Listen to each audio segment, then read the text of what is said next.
Irmãos, nosso tema de hoje é aconselhando ou aconselhamento dos jovens da igreja.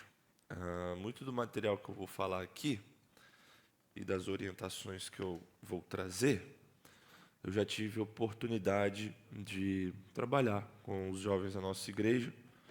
Então, talvez 90% das coisas que eu vou falar, os jovens já devem ter escutado em algum momento, mas queremos passar isso junto com a igreja, né, toda também. Mas esse é o nosso tema, aconselhando os jovens da igreja. E eu gostaria que os irmãos abrissem as suas Bíblias em 4 textos da Palavra de Deus para que a gente comece. O primeiro é Colossenses 3,16. O segundo é Colossenses 1, 28 e 29. O terceiro é Salmos 119, versículo 9. E o quarto e último é Romanos 15, verso 14.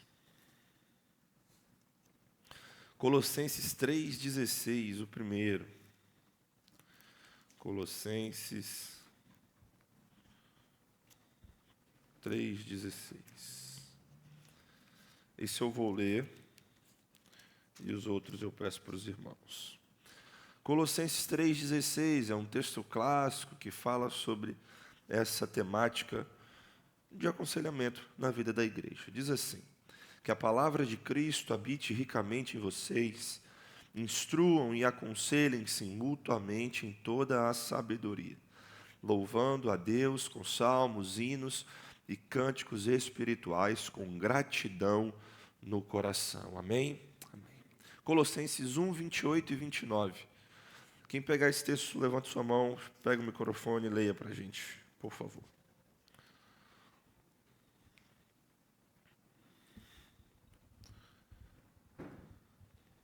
Este Cristo nós anunciamos, advertindo a todos e ensinando a cada um em toda sabedoria, a fim de que apresentemos cada pessoa perfeita em Cristo. É para esse fim que eu me empenho, esforçando-me o mais possível, segundo o poder de Cristo que opera poderosamente em mim. Esse texto traz para nós um dos alvos, podemos dizer assim. Pode entrar o pessoal, não tem problema.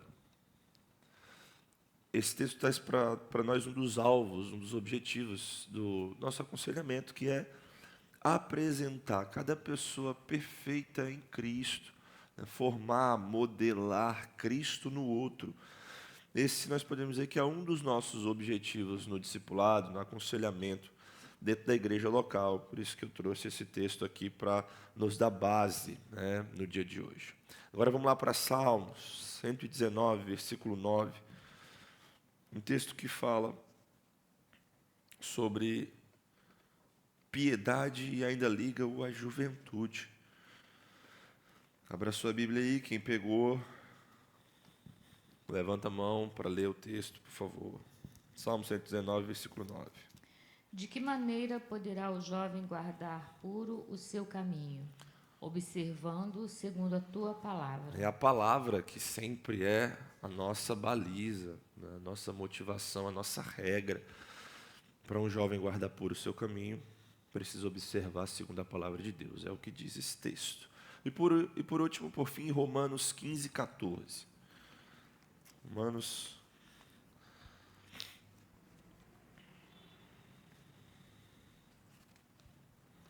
Romanos 15, 14.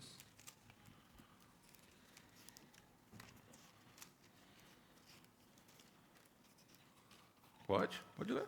E eu mesmo, meus irmãos, estou certo de que vocês estão cheios de bondade, têm todo o conhecimento e são aptos para demonstrar uns aos outros. Tem outras traduções que traz assim: e eu mesmo, meus irmãos, estou certo de que vocês estão cheios de bondade ou benignidade, têm todo o conhecimento ou sabedoria, e são aptos para aconselhar uns aos outros. Esse é um encorajamento que o apóstolo Paulo traz no final ali da sua carta ao povo de Roma. E o que ele está fazendo aqui é encorajando esses irmãos no serviço de uns aos outros, no aconselhamento, como esse era o nosso tema, eu trouxe esses textos aqui para nós. Para quem está chegando agora, o nosso tema é aconselhando os jovens da igreja. E deixa eu falar uma coisa muito importante aqui. Eu estou pensando nos jovens da nossa igreja e eu estou pensando na nossa igreja aconselhando. Como eu disse lá no início, muitas das coisas que eu vou falar aqui, eu já compartilhei com os jovens da igreja, já tivemos oportunidade de falar desses assuntos, mas vimos a necessidade de trazer isso para a igreja também, porque é a igreja que aconselha, a igreja que discipula, a igreja que está junto. Então, nós estamos tratando desse ponto. É claro que os princípios que estão colocados aqui podem ser usados por outros jovens, de outras igrejas, mas o meu foco principal é pensar na nossa realidade, no nosso contexto, nos nossos jovens, em vocês, na nossa igreja aconselhando. E todos os pontos específicos do que eu vou falar aqui, e hoje não vai ter slides, porque vai ser mais uma palavra pastoral mesmo. Todos os pontos que eu vou falar aqui giram em torno de duas coisas. A primeira é como nós glorificamos a Deus em nosso aconselhamento na igreja local, como nós podemos fazer isso, de modo a glorificar mais o Senhor no nosso aconselhamento. E o segundo ponto é a cultura de igreja, de aconselhamento, de discipulado que nós queremos ter entre nós. Então, são esses dois pontos. A primeira é como nós glorificamos mais a Deus com o nosso aconselhamento em nossa igreja. E a segunda é qual é a cultura que nós queremos ter, queremos cultivar de aconselhamento e discipulado na nossa igreja. E o ano passado foi um ano bom, um ano marcado também por muitos desafios, por muitas oportunidades de crescimento. E vemos também oportunidades de ajustes, né, de entendimento e de prática também, por isso que nós estamos abordando nessa área. Um apêndice a esses dois pontos que eu poderia trazer para os irmãos é que todas as vezes que nós pensamos, né, sobre fazer coisas, servir na igreja local, nós precisamos ter em mente que a nossa doutrina leva a determinada prática. E é por isso que nós fazemos as coisas como fazemos. A gente não pode simplesmente pensar que a gente faz coisas, nós pensamos, agimos de certo modo e vem do nada. Não. Sempre deve fluir da doutrina que professamos. Isso demonstra a saúde de uma igreja. Primeira coisa, qual é a cultura que nós queremos fortalecer? Começando aqui alguns pontos com os irmãos. A cultura que nós queremos fortalecer em nossa igreja, irmãos, é uma cultura onde nós temos relacionamentos profundos, em que nós podemos entrar na vida um do outro com a palavra de Deus. É um discipulado, é um aconselhamento, é uma vida de comunhão que reflete relacionamentos profundos em que nós podemos entrar na vida um do outro com a palavra de Deus. É inevitável as pessoas entrarem na sua vida. O problema é que às vezes elas entram sem a palavra de Deus. E aí que está o problema. Aí vai falar sobre os filhos, mas sem a palavra de Deus. Vai falar sobre casamento, mas sem a palavra de Deus. Vai dar pitaco nas suas relações, mas sem a palavra de Deus. A gente na igreja não quer fazer isso. Nós queremos poder entrar na vida um do outro com a palavra de Deus. É essa cultura que nós queremos fortalecer. E como consequência disso, irmãos, nós não dividimos coisas importantes da vida depois que elas já aconteceram, ou depois de já tomarmos todas as decisões. E aí lá na frente, eu chego e falo, Cristiano, olha, aconteceu isso. E ele só vai falar, tá bom. Porque não tem nada mais para ele falar. Não tem como ele me ajudar, não tem como ele me aconselhar, não tem como nem ele orar por aquelas decisões, porque elas já foram todas tomadas. Como consequência disso, nós não simplesmente buscamos, né, a aprovação do outro de coisas que já estão decretadas, mas realmente nos voltamos para o nosso próximo, dentro da comunidade, dentro da igreja local, em busca de ajuda, em busca de auxílio, em busca de encorajamento, em busca de oração. É essa cultura que nós queremos desenvolver em nossa igreja. E, por fim, é uma cultura de aconselhamento, de discipulado também, em que a preocupação principal é o coração. Isso significa que a preocupação principal é aquilo que há de mais básico e profundo no ser humano, e não simplesmente uma lista de coisas que você deve fazer, um passo a passo que você deve cumprir, mas o alcance do coração, ver e ministrar o coração do nosso irmão dentro da nossa comunidade de fé, dentro da nossa igreja. É claro que vai haver um momento da decisão, né? Óbvio que vai haver um momento da prática, de ir lá e fazer coisas.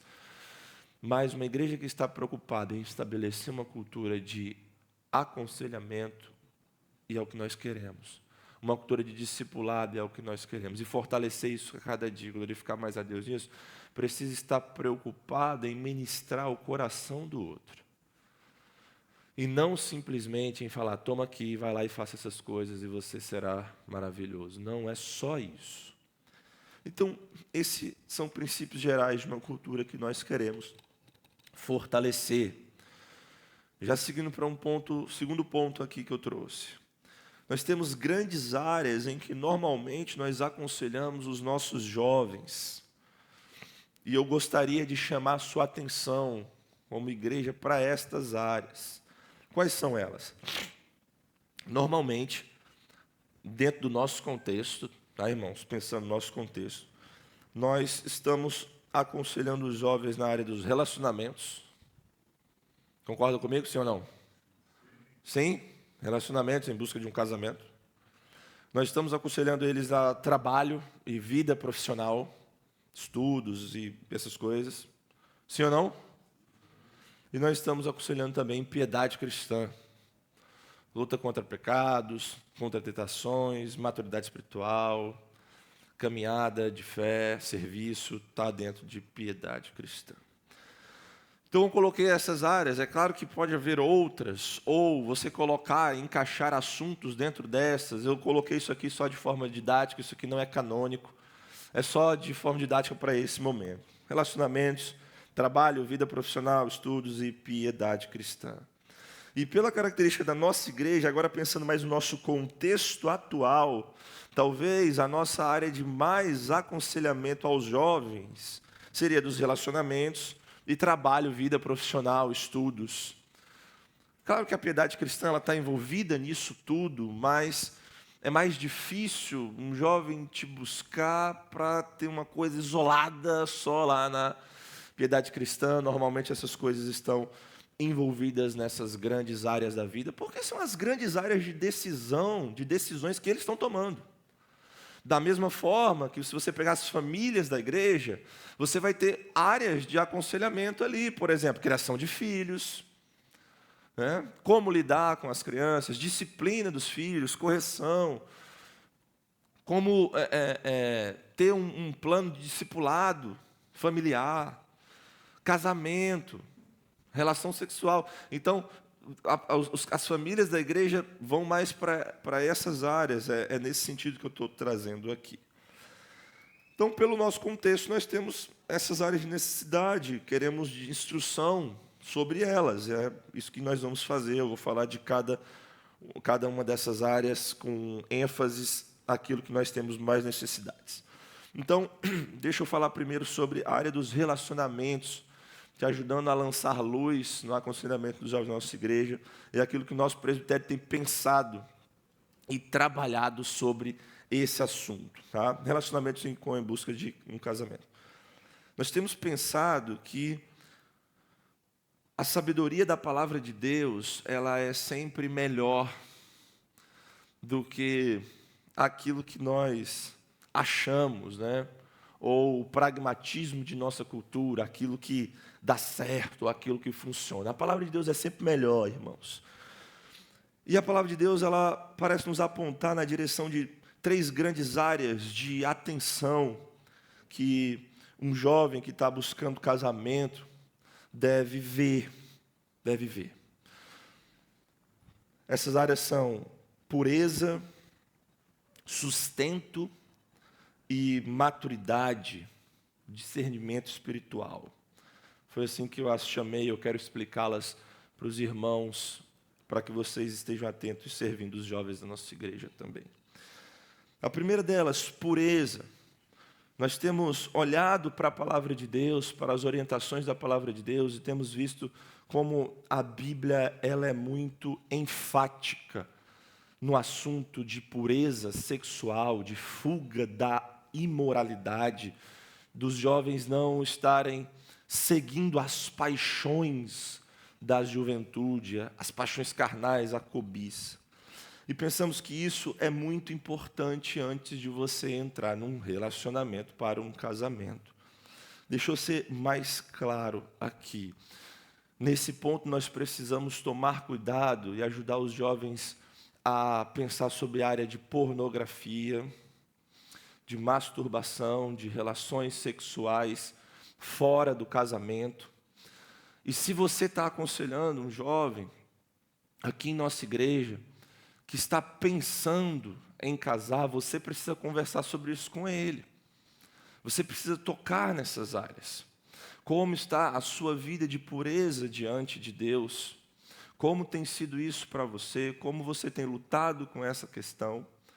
Por quê? Porque se não estiver tratando isso, por que ele vai avançar para um relacionamento? Eu não consigo olhar para a palavra de Deus e pensar que um jovem que não consegue ainda se conter e viver em santidade com relação ao sexo, que ainda não consegue ter vitórias e estar tratando sobre pornografia, se esse é um pecado que ele está sofrendo ainda e está lutando contra ele, ou outras situações que envolvem identidade sexual, eu não consigo ver que esse jovem agora, nesse momento, ele precisa namorar antes de trabalhar essas áreas.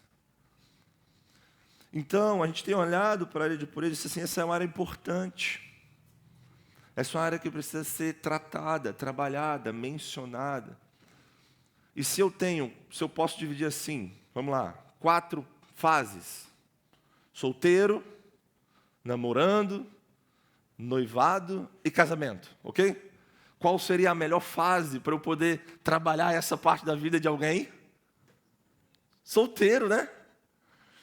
Mas às vezes a gente está com um afã tão grande, nós queremos que as pessoas tenham relacionamento, que as pessoas comecem a namorar, e aí a gente vai e passa por cima. E aí lá na frente nós vamos ver problemas e situações que não precisaríamos passar. Não precisaríamos passar se estivéssemos trabalhando essa área aqui atrás. Veja, irmãos, ninguém aqui está colocando obstáculo nenhum que a palavra de Deus não coloca. Nós estamos trabalhando com sabedoria e prudência. Nós temos trabalhado questões sexuais como igreja.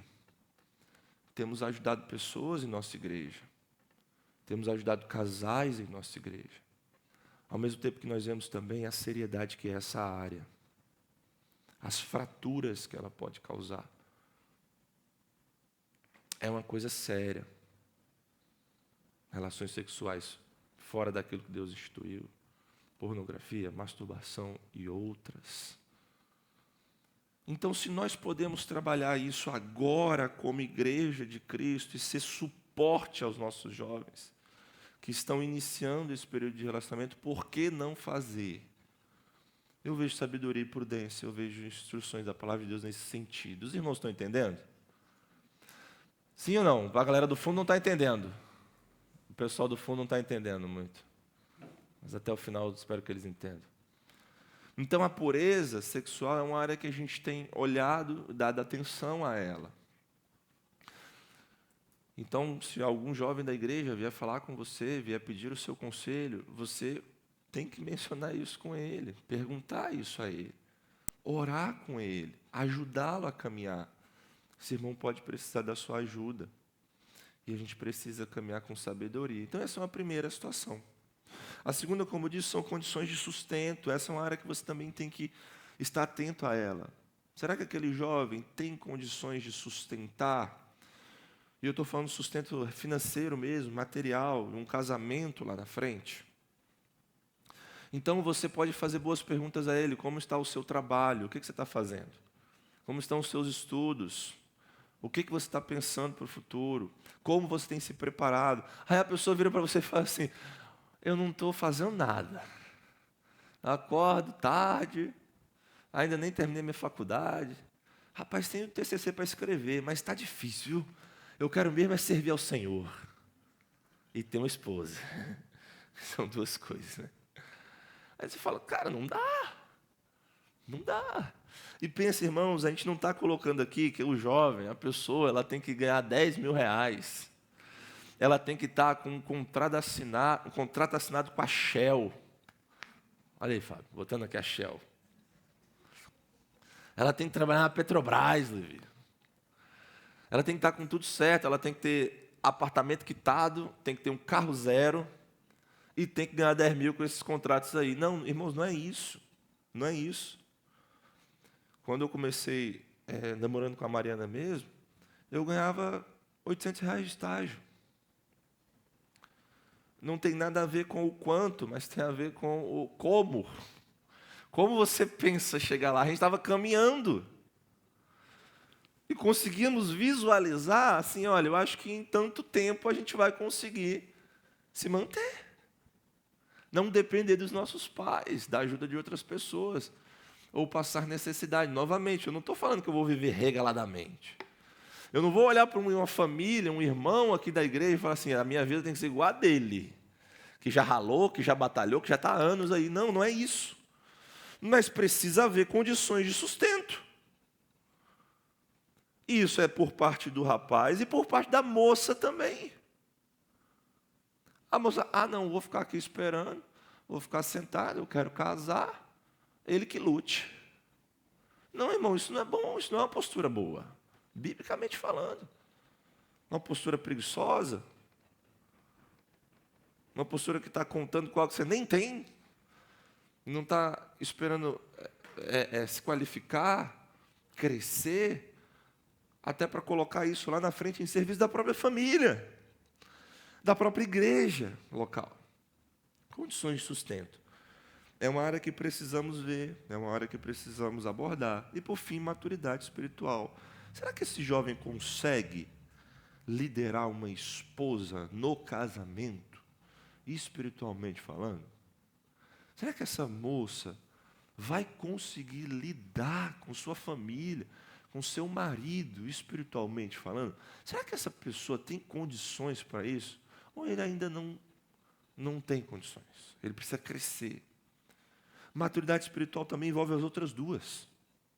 Porque é você ter diligência e sabedoria com o seu trabalho, com o seu coração diante de tentações sexuais e outras coisas mais. A maturidade espiritual está aqui. Esse jovem é um servo da igreja. Ele está servindo ao Senhor, a preocupação dele é só ter um relacionamento, namorar e casar, e esse é o fim da vida. Ou ele está caminhando. Ele está caminhando. Então são 3 áreas de atenção. 3 áreas de atenção, irmãos, que nós buscamos olhar. É óbvio que dentro dessas fluem muitas outras, e muitas outras áreas, e muitos outros pontos específicos que a gente pode falar, que a gente pode tratar. Mas essas são grandes, e podem estar abarcando outras, e nós queremos olhar isso antes das coisas acontecerem. E quem é que vai fazer esse trabalho? Quem é? Vocês. Vocês que vão fazer esse trabalho. Então, a nossa preocupação aqui não é que nossos jovens simplesmente casem. E eu penso que essa tentação pode passar no coração dos irmãos. E eu falo isso porque também passa no meu. Qual é o contexto da nossa igreja hoje, irmãos? Nós temos muitos jovens, né? Falando de modo muito transparente. Nós temos muitas moças solteiras e muitos rapazes solteiros. E pode ser que a nossa vontade de chegar e falar assim, eu vou resolver o problema de todo mundo aqui agora. Você com você, você com você. Estão rindo, mas dá uma vontadezinha, né? Tá bom, eu sei. Fala, rapaz, por que não dá? Daqui, ó, eu vou você com você, liga um pontinho para o outro. Pode ser que essa tentação passe no nosso coração. E aí você fala até, rapaz, no meu tempo não tinha isso. Essa fartura, essa variedade. Tanto para rapazes quanto para moças. Você pode até usar o seu orgulho. Rapaz, se fosse na minha época, eu já tinha ido há muito tempo. Nós tendemos a essas coisas. E são coisas que a gente precisa tomar cuidado, irmãos. Por isso que a gente está tendo essa palavra aqui. Por quê? Porque a nossa principal coisa aqui não é simplesmente casar os nossos jovens. Como foram os pontos lá do início? Como glorificamos mais a Deus em nosso aconselhamento como igreja local. Qual a cultura de aconselhamento que queremos ter entre nós como igreja do Senhor? É esses os nossos pontos. Então, se são esses os nossos pontos, a minha principal preocupação não é casar os jovens da igreja. Por mais que eu ore por isso. Mas que eu posso querer, eu posso desejar. Mas subjugado por outras coisas. A principal preocupação é glorificar a Deus. E se um jovem, um rapaz, uma moça da igreja vem falar com você sobre isso, você precisa estar em mente essas coisas. E tocar nesses pontos. Talvez essa é a primeira vez que alguém vai falar isso com ele de modo mais intencional e direto. Pastor Jonas, então se alguém chegar noivo, se alguém chegar lá no casamento com algum problema nessa área, a gente não vai botar a mão? É claro que vamos ajudar. Só que as consequências são piores. A dificuldade, a complexidade é maior. Você está envolvendo agora duas pessoas. Se nós podemos trabalhar isso aqui, por que não? Nós queremos fazer isso, caminhar com prudência.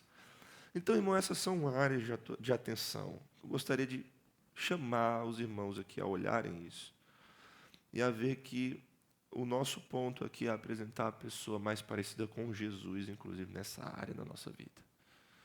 E nós podemos trabalhar isso aqui de forma didática e incluir outras coisas também nessas categorias, se preocupando com os jovens da nossa igreja e buscando servi-los da melhor forma, quando o assunto é relacionamentos em busca de um casamento. Os irmãos estão compreendendo? Os irmãos lá de trás agora estão compreendendo? Obrigado, Neve. Feliz, cara. O relacionamento, um namoro sem propósito, ele é sempre recreacional. Sempre recreacional. É recreio. É satisfação das necessidades do coração. E entenda, as necessidades do seu coração nem sempre são boas. Está a léguas do que a Escritura intenta para essa área da nossa vida. A gente também tem que ter cuidado com aquele mantra. E eu tenho falado isso com o jovem. O mantra, sabe qual é o mantra? O namoro é para casar, namoro é para casar. Eu nunca vi ninguém começar um namoro para terminar. Nunca. Alguém já viu aqui? Alguém começar um namoro para terminar? É engraçado, a Mariana tinha uma amiga que dividia apartamento com ela, e ela não é cristã, não era e não é cristã, não é, pelo contrário. E aí a Mariana um dia estava falando sobre relacionamentos com ela e tal. E aí a Mariana falou assim, não, porque lá na igreja o namoro é para casar, a gente não quer uma coisa. Aí ela virou e falou, mas Mariana, quem é que namora para terminar? Às vezes os filhos das trevas são mais prudentes, né? Quem é que namora para terminar? Alguém namora para terminar? A gente não começa namorando, achando que eu vou ficar para a vida toda com essa pessoa. Normalmente é assim. Mas aí os reformados, eles aprenderam um mantra, que aí resolve todos os problemas. O jovem começa a namorar e chega o pastor. Não, namoro é para casar, pastor. A gente vai casar, a gente vai casar. E 6 meses depois termina. Vai casar? Como assim? Tem substância, tem conteúdo. Então não é simplesmente ficar repetindo, namoro é para casar, não sei o que lá, tal. Mas é disposição do coração, porque é o foco do nosso aconselhamento. E você só vai conseguir isso se você extrair coisas de lá. Em discipulado, em conversa profunda, em oração, em caminhar do lado. Então é disposição do coração, é realmente estar comprometido. Não é simplesmente falar, eu estou comprometido, é estar comprometido. E a gente consegue ver isso, irmãos, caminhando do lado, conhecendo mesmo. Estando ali falando, não, isso aqui não está bom, isso aqui está bom. E essa é a vida da igreja. Esse é o ministério dos santos. É isso. Essa é parte daquilo que é o caminhar uns com os outros. Um outro ponto que nós buscamos também é clareza, convicção.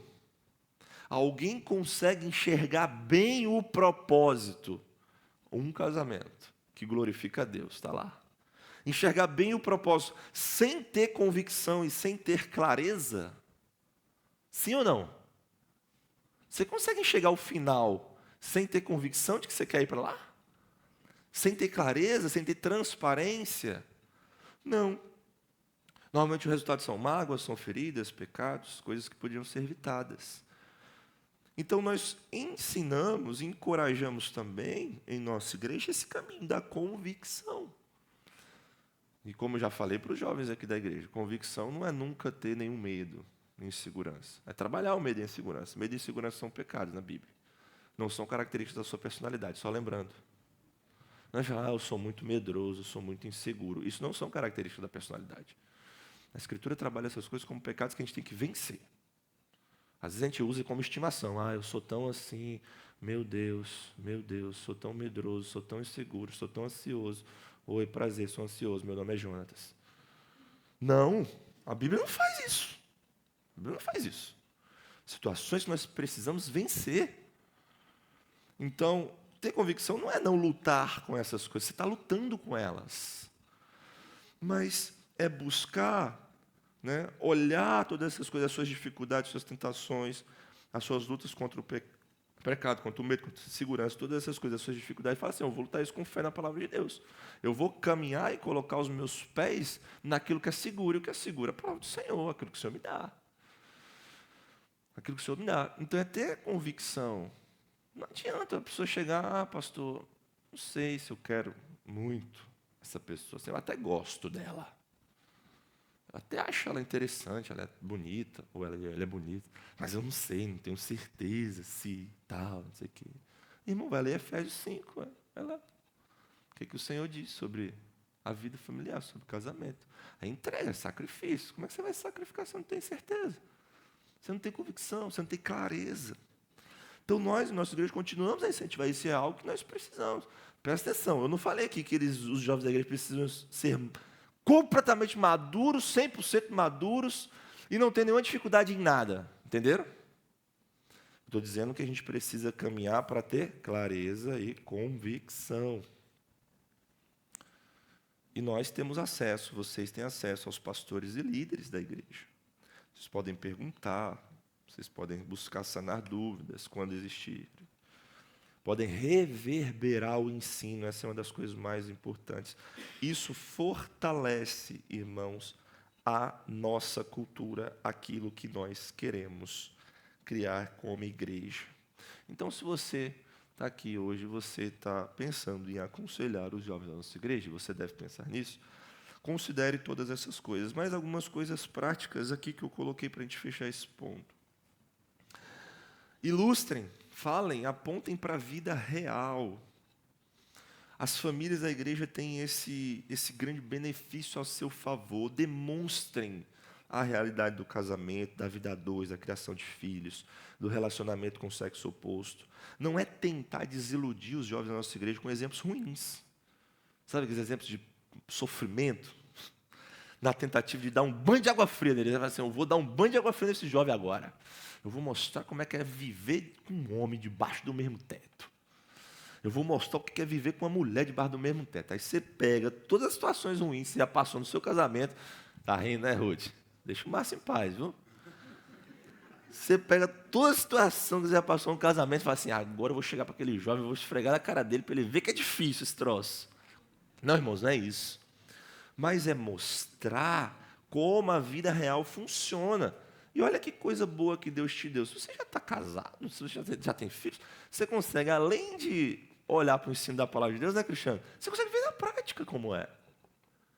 Você consegue ver na prática. Às vezes a gente tem que pegar um porrete, dar na cabeça e falar, me escuta. 40 anos de casado, escuta a sabedoria. Mas se aquele jovem não for um tolo, ele vai considerar em algum momento. Então você pode ilustrar como é a vida real. Mostrando que o mundo ele é marcado por criação, queda e redenção. Não é só queda não, irmão. Criação, queda e redenção. Então, dentro de uma perspectiva bíblica, os jovens precisam entender que nem tudo são flores. Que precisamos lidar com os espinhos e dureza do relacionamento, do coração do outro. Mas nós fazemos isso com o Senhor, com a sua palavra, e nós podemos fazer essas coisas. Então é criar essa casca. Pode ser que aquilo que Deus já fez na sua vida ajude a ilustrar isso. A ilustrar isso. E por fim, não queira resolver os problemas dos nossos jovens à sua maneira. É o que eu falei lá no início, estou repetindo aqui, para a gente encerrar esse ponto. Não queira resolver os problemas dos jovens à sua maneira. Você não pode se colocar nessa posição, nós não podemos nos colocar nessa posição como igreja. Solteirice não é doença. Repito para o irmão que está do seu lado. Solteirice não é doença. Solteirice não é incompletude. Solteirice não é um deserto árido de completa escassez, pobreza, miséria e destruição. Não é, irmãos. Isso não é bíblico. Isso é mundano. Isso é mundano. Você encarar a solteirice assim é mundano. E pode ser que tem jovem que encara a solteirice assim. Meu Deus, não aguento ficar sozinha, preciso de um homem na minha vida. Meu Deus, não aguento ficar só, preciso de uma mulher na minha vida. Isso é mundano. Isso é filosofia mundana, irmãos. É um mundo que prega essas coisas. Você precisa de alguém lá para satisfazer suas necessidades, seu vazio. Como se o crente já não fosse completo em Cristo e tivesse em Cristo todas as coisas que ele precisasse. Às vezes os pais podem cair nessa tentação. Eu estou falando não é de coisas que eu estou, meu Deus, as pessoas lá nos Estados Unidos. Não, coisas que eu vi. Às vezes os pais querendo incentivar os filhos e exortar os filhos para que observem a realidade do casamento, para que tomem decisões nesse sentido. Às vezes vem nessas. Tratando a solteirice como se fosse a pior coisa do mundo e que a pessoa precisa mesmo é casar para que resolva todos os seus problemas. Não é isso. O único homem perfeito que andou sobre a terra foi solteiro por toda a vida. Por toda a vida. E continuará assim para todos sempre. Sabe quem é esse homem? Jesus Cristo, obviamente. Leve as pessoas então para Ele. Tome cuidado para você não ser ansioso, apressado, para resolver problemas da vida do outro. Eu sempre falo que se não fosse o meu tempo de solteirice, eu jamais poderia ser pastor dessa igreja, por exemplo. Que tempo bom, irmãos. Aí você tem duas posturas. Agora, nesse momento, você acabou de ouvir isso. Uma, você acredita em mim. Dois, você fala, agora que já está casado, né? Aí, já estou te antecipando o demônio na sua vida. Que ele faz essas duas coisas. Agora que já está, né? Agora é fácil. Agora eu aqui no deserto. Jovem pensa assim, gente. Pensa assim, Mateus. Pensa assim. Então, estou antecipando para vocês. Vocês têm que antecipar essas coisas. Mas, irmãos, que tempo bom. Que tempo maravilhoso. Grandes oportunidades de serviço. Eu não precisava me preocupar com ninguém mais do que eu mesmo. Muito tempo para orar, muito tempo para estudar a palavra, estudar teologia, me esforçar para ter uma vida de santidade, muito tempo para trabalhar. Não precisava pagar boleto de ninguém mais, só os meus. Muito tempo para me qualificar profissionalmente. Tempo. Aí um jovem fala assim, está falando isso, mas não sabe como é que é a minha vida, não tenho tempo para nada. Irmão, você não tem tempo para nada hoje, quando você casar e ter filho, vai piorar. Não vai, não? Porque você tem que dar conta da vida de mais um. E se você tiver filho, é mais 2, e é mais 3, e mais 4, mais 6. Né, Rodrigo? E você tem mais tempo agora quando você era solteiro? Que pergunta. Ninguém está ofendendo ninguém, não. É o normal. Então, tempo bom, assim, tempo maravilhoso, tempo aproveitado para trabalhar todas essas coisas. Então é o tempo para fazer isso aí, para aproveitar. Aí está lá o jovem cruzado os braços, chorando. Não tenho marido, não tenho esposa. Em vez de estar trabalhando, sabe? Em vez de estar crescendo. Mas essa é a nossa perspectiva. São essas orientações que o presbitério da igreja tem passado aos nossos jovens. E é isso que a gente quer que a igreja faça também. Amém, irmãos? As outras áreas são mais rápidas, eu vou passar por elas no tempo que nós temos ainda. Essa foi relacionamento em busca de um casamento, sendo mais específico. Trabalho, vida profissional, estudos. Trabalho, vida profissional, estudos. Nós temos adolescentes e jovens em nossa igreja que demonstram dificuldades quanto a este tema. Dificuldades em organizar essa parte da vida e tomar decisões. Trabalho, vida profissional e estudos. Existe uma preocupação real na cabeça do jovem, e eu tenho pensado isso nos últimos meses. É a seguinte: o que Deus tem me chamado para fazer? Acho que o jovem pensa isso.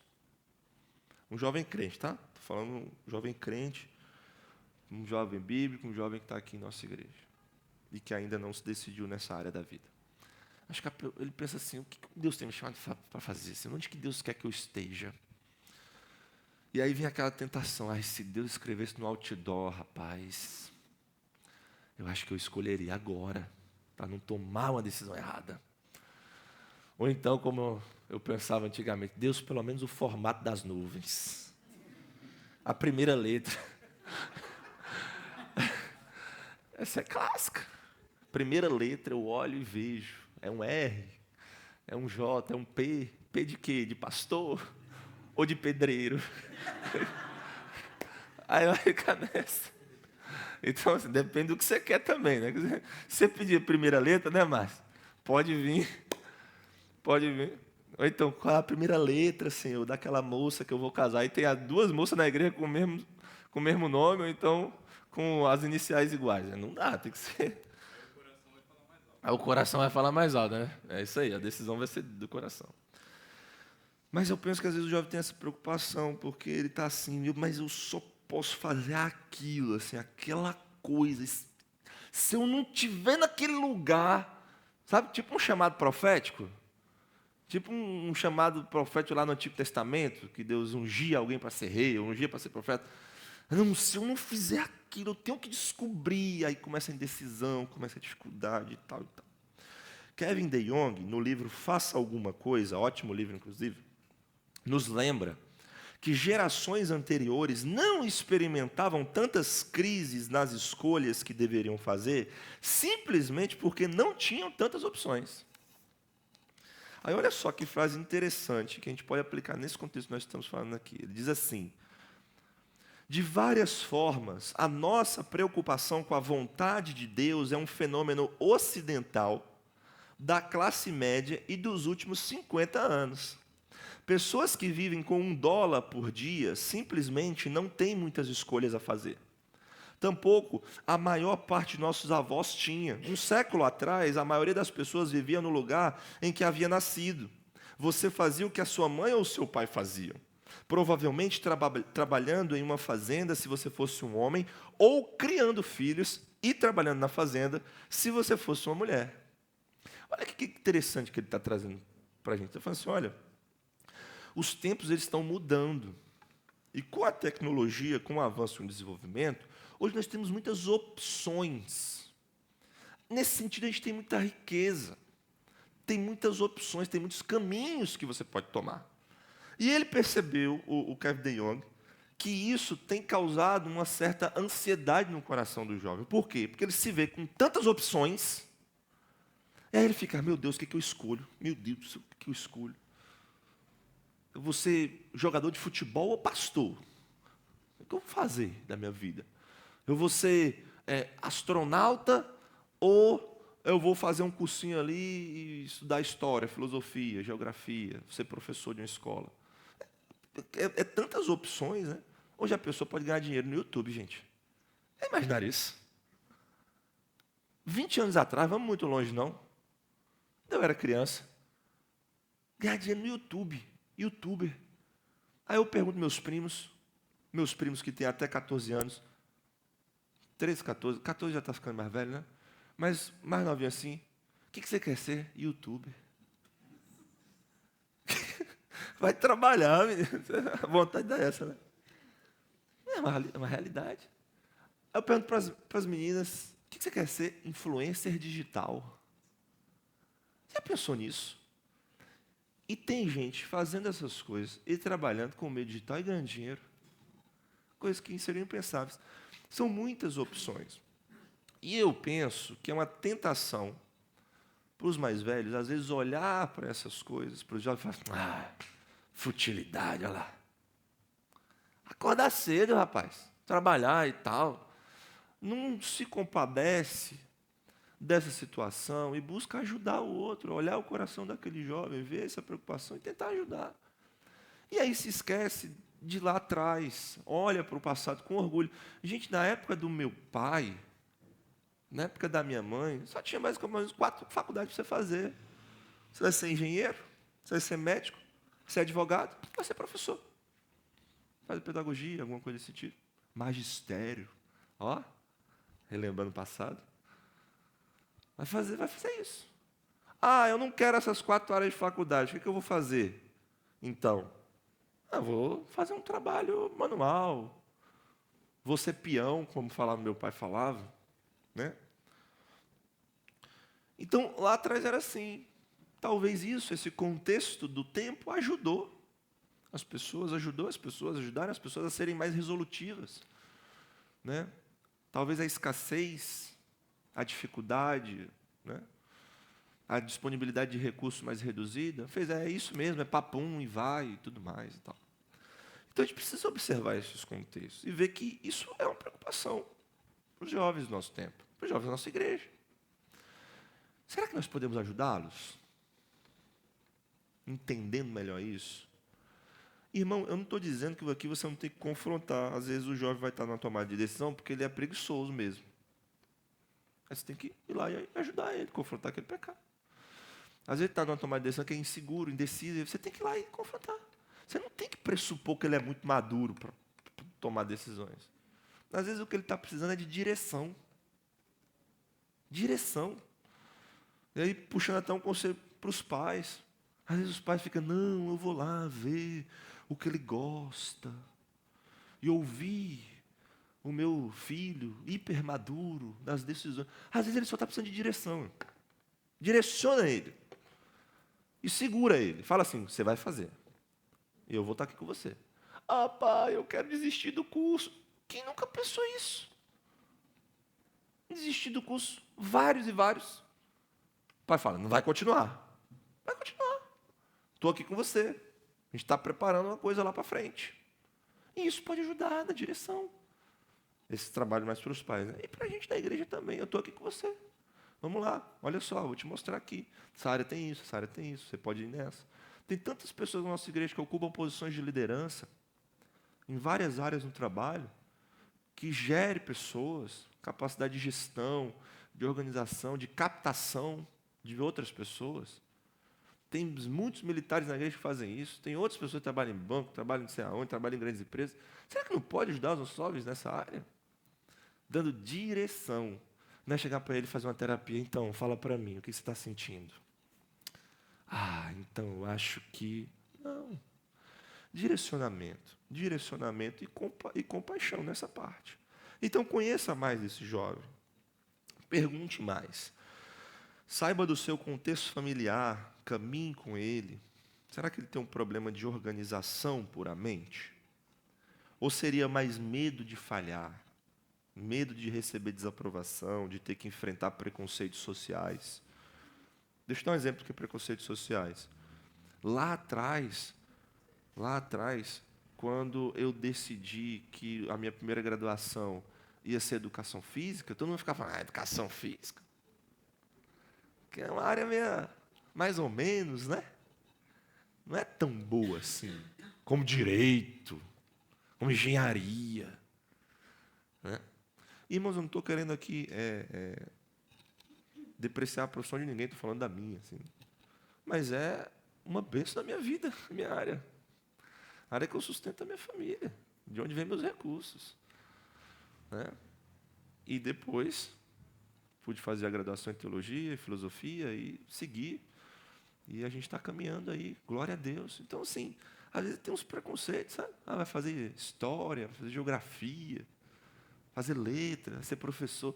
Sabe, às vezes a gente fica com essas coisas, a gente tem que ajudar os jovens nisso, enfrentar essas coisas com a palavra de Deus. Isso não é bom, não. Será que o jovem está reverberando um padrão familiar? Ou é mesmo preguiça, falta de vergonha na cara e outras coisas? Será que ele tem perspectivas irreais sobre o mercado de trabalho, estudos? Eu já conversei com uma pessoa que falou assim, acabei de me formar agora, estou pensando em ter um trabalho aí, mas menos de 10 mil eu não vou, não. Ô, meu amigo, vem cá. Se for um rapaz, pode dar uma coça nele. Não aceito qualquer coisa. Ô, energúmeno, você não está fazendo nada. Às vezes tem que ser assim. Você não está fazendo nada. Uma história engraçada é do Dig, né? O Dig hoje tem empresa, trabalha com a empresa dele de segurança do trabalho. Mas aí, quando ele estava no primeiro trabalho dele, na área de segurança do trabalho, o chefe falou assim, olha, é R$800, o salário. Estava perto de se formar. Aí ele falou, ficar em casa e não ter nada, ou trabalhar, poder aprender alguma coisa e ganhar R$800. Vou ganhar R$800. Não, eu sou, não sei o quê. Gente, ajuda lá o jovem nisso, o adolescente, né, a estruturar. Será que ele está alimentando expectativas no coração, expectativas mundanas de dinheiro, sucesso, autonomia, né, aprovação? Como é que a gente pode trabalhar duro e render o máximo, ao mesmo tempo que damos tempo para a família e para a igreja? Aí tem as famílias, os casados, aí eu passo por isso, pastor. Está falando só dos jovens, vocês não podem passar por isso, não. Brincadeira, irmãos. Mas como que a gente trabalha duro e rende o máximo, e ao mesmo tempo dá tempo para a família e para a igreja? São coisas que a gente precisa ver. Quais as coisas que um homem deve focar? O que fazer quando eu desejo muito ser mãe e cuidar da minha família, do meu lar, mas ainda não tenho um relacionamento à vista? A postura mais piedosa é ficar parada? Como eu lido com essas coisas? Isso já passa na cabeça das meninas, com certeza. Quero ter uma família, quero ter filhos. Como que eu faço isso? Como é que eu junto meu trabalho com as responsabilidades de mãe, de esposa? Quem é que vai ajudar esse pessoal? O presbitério. Não, vocês. Está tudo misturado ali no coração dele, ajude a discernir. Ore junto com ele, busque sabedoria. Ajude nessas múltiplas áreas a tomar decisões sábias com a palavra de Deus. Por fim, última área, piedade cristã. Essa é mais curtinha. Na piedade cristã, irmãos, faça o seu aconselhamento ser encharcado do Evangelho. É o Evangelho que nos ajuda na luta contra tentações, contra pecados, contra padrões pecaminosos de muito tempo, de médio tempo, de pouco tempo. Queira que os jovens da nossa igreja sejam mais parecidos com Jesus e não parecidos à nossa imagem e semelhança. Não busque somente informar os nossos jovens. Pode ter muita certeza de que os jovens da nossa igreja são bem informados. Eles recebem ótima doutrina. Às vezes essa é uma tentação para nós, eu já vi acontecendo no nosso meio. Eu vou chegar lá para aquele jovem, eu vou falar umas poucas e boas. E aí eu vou resolver o problema. O problema fosse de informação. Às vezes, na maioria das vezes, não vai ser. Os jovens da nossa igreja recebem ótima doutrina, bom aconselhamento e discipulado pelo nível que eles têm, e a gente está querendo crescer mais ainda. Normalmente o problema é de rendição do coração. É ouvir, acolher e dispor. É um processo mais profundo do que simplesmente ser informado na cabeça. E para isso, para cultivar essa piedade bíblica, você precisa caminhar com ele. Não é simplesmente eu vou dar um livro e vai estar tudo resolvido. Não vai ser assim. Se fosse assim, gente, eu seria o maior distribuidor de livros da história do Brasil. Que era só dar um livro para alguém, eu resolvi o problema. Que coisa fácil. Leia as Escrituras com ele no meio de uma conversa. Separe tempo para orar junto, seja intencional nos pedidos, na prestação de contas. Traga os jovens da igreja para situações de serviço, para situações no seu contexto. Busque o coração e confie em Deus, pois é somente o Senhor que pode trazer frutos para o nosso aconselhamento. Instruções gerais que sobraram aqui na prática, e eu vou mencionar rapidamente. Por mais belo e maravilhoso que seja o nosso conselho, irmãos, no final das contas, quem toma decisões é a pessoa. Não somos nós. Você não vai lá agir por ele. É ele que age. E ele faz isso com a condição do coração que ele tem no momento. Por isso que a gente ora, trabalha, mas é a pessoa que age. Então, existe tomada de decisão do outro e responsabilização. A gente não quer uma igreja que fica tomando decisão por outro, pelas outras pessoas. Então, você também não tem que se preocupar com isso. Ah, mas pastor, se aquela pessoa, ela vai tomar decisão errada. Eu falo assim, a gente fez o que a gente podia fazer? Fizemos. A gente ajudou. Estamos aqui? Estamos. Não é uma, vai lá e faz também. Não. Estamos aqui. Mas é a pessoa que toma as decisões. Você pode mostrar as consequências para ela. Olha, as consequências estão aqui. Disso e disso. Você vai ter que agir. Com sabedoria diante de Deus. Mas isso não tome seu coração, achando que você é responsável pelo pecado do outro, não, que não é. Você é responsável pelas suas decisões, e o outro é responsável pelas decisões dele, isso também tem que ficar claro no nosso aconselhamento. Olhe para a capilaridade. O que é capilaridade, irmãos? Capilares são aqueles vasos sanguíneos pequenininhos do nosso corpo, que levam o sangue para as regiões. Eles pegam o sangue das grandes veias e artérias e levam para as outras regiões do corpo. A gente precisa disso na igreja. O ensino sai do púlpito e tem que fluir na comunidade. O ensino sai do púlpito da igreja, o presbitério da igreja tem que fluir entre os irmãos. Os pastores não vão estar naquela conversa depois do culto, naquele momento, na casa de fulano, na casa de Beltrano. Não vamos estar, quem vai estar vai ser você. E você precisa agir. Você precisa trabalhar, você precisa colocar o seu coração, a sua vida, para servir ao Senhor, servir os jovens da sua igreja. Se você não fizer, quem é que vai fazer? Aí depois é muito fácil. Nós precisamos trabalhar com os jovens e adolescentes da nossa igreja, né, pastor? Aí eu paro assim. Nós precisamos. Nós precisamos. Vamos lá. Todos nós precisamos. A gente não pode deixar que essas oportunidades passem. O Senhor tem colocado nas nossas mãos uma igreja saudável, um contexto de comunidade saudável. Vamos aproveitar isso. Ter essa mentalidade de servo. Colete bem os seus dados, saiba ouvir, perguntar e retirar informações. Às vezes a gente vai ouvir um jovem da igreja, eu estou falando deles, por isso que eu estou dando esse exemplo deles. A gente vai ouvir, aí ele, o que aconteceu? Aí ele fala, e logo depois eu começo a falar. Você começa a falar, dá a passar a doutrina, aplicar a Bíblia, não sei o quê. Você não pergunta nada, você não dialoga com ele, você não confronta, você não retira informações, você não pergunta se ele conversou com outras pessoas, se você está de posse de todos os detalhes da história. E aí o que acontece às vezes aqui em nossa igreja, isso aconteceu no passado, a gente precisa ter cuidado, é que às vezes uma pessoa conversa com um, aí conta uma história, recebe um conselho. Aí conversa com outro, aí conta outra história, ou não todos os detalhes daquilo que contou para eles. Aí recebe outro conselho, aí parece que a igreja está caminhando com conselhos diferentes. Parece que um está dando uma direção, outro está dando outra. Mas para o Paulo Pereira eu contei 100%, para o Moisés eu contei 95%. Meu Deus do céu. Para Fátima e Cristiano, meu Deus do céu, Jesus Cristo. É que eu não dormi muito bem hoje. Para Fátima e Cristiano, eu contei 75%. Aí o Paulo me deu um, o Moisés me deu outro, a Fátima e Cristiano me deu uma outra direção. Aí parece que a igreja está caminhando com vozes dissonantes. Tomem cuidado com isso. Tomem cuidado. E a conclusão, irmãos, é aquela que foi a introdução também. Nós queremos glorificar mais a Deus em nosso aconselhamento, nossa igreja local. E nós queremos ter uma cultura bíblica e saudável de aconselhamento e discipulado em nosso meio, em nosso contexto. Que o Senhor nos abençoe. Amém?